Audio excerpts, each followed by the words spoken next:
So I mentioned before in the social grouping, the cooperative learning, grouping is so important, and you can group by many different things. You can group by readiness, you can group by interest, you can group by reading level, skill level, background knowledge, social skills, all kinds of things.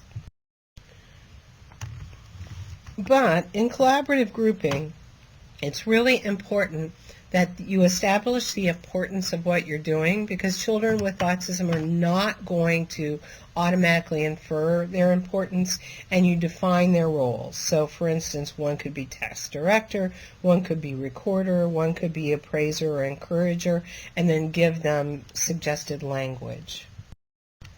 So here's an example if someone was going to be task director. Well, your job is to keep the team on task, make sure your team understands and agrees with answers. So here are some things you can say.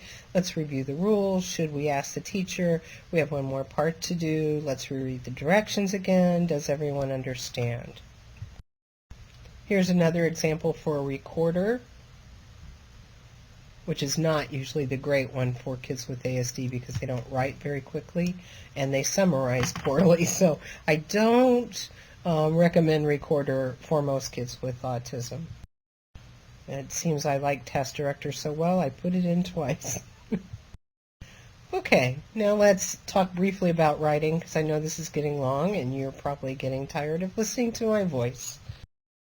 Writing is very difficult for children with autism. First, the actual motor planning itself, forming and spacing the letters, are there, and then there's the tactile properties of holding the writing instrument and moving your hand across different surfaces. So that's an issue.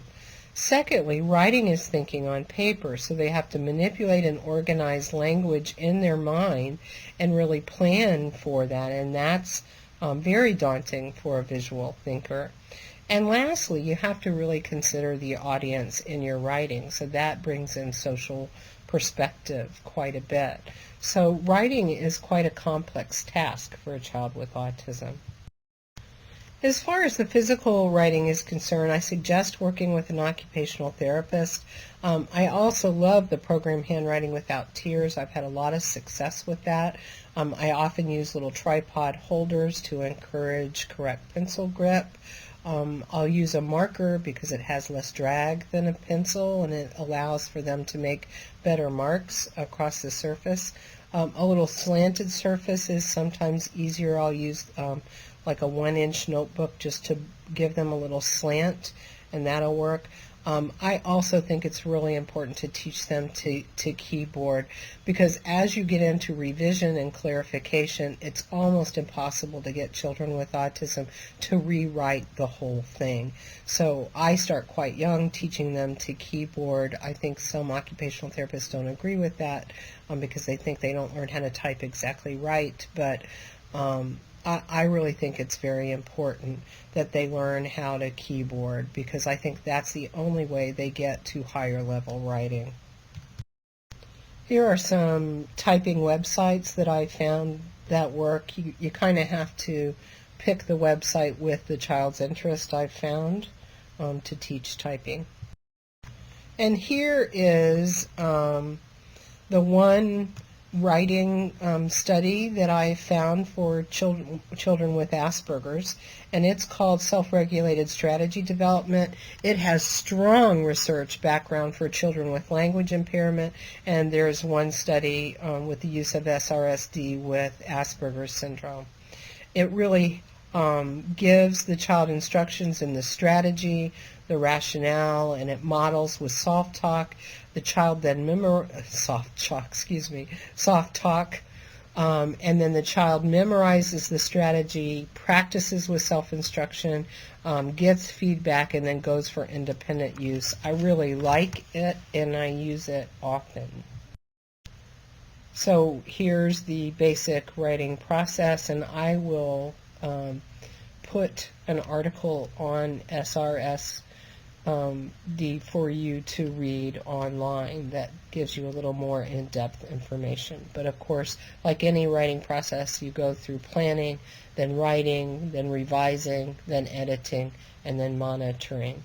and they really recommend technology to support these processes.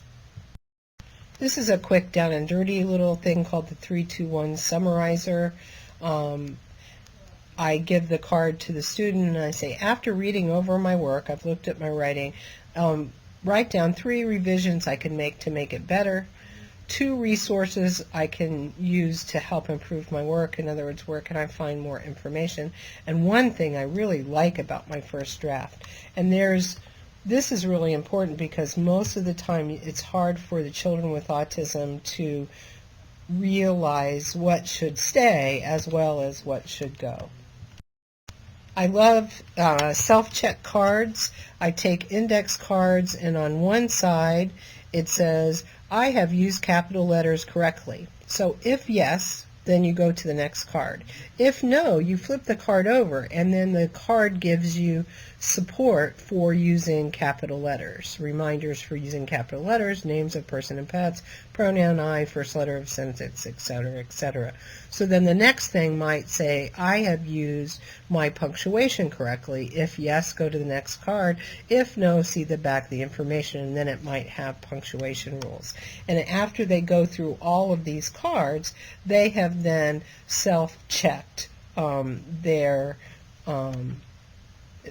writing, and I love this because it makes it very step by step and helps them be independent in their self-checking. So that concludes our kind of lengthy literacy language. I would just want to take a minute to thank you for all you do for kids. I think teaching them to read is so vital. Teaching them to be literate is so vital, and it's really the key to their freedom, both in jobs and socially. So thank you for your extended attention in all of this, and I really appreciate what you do.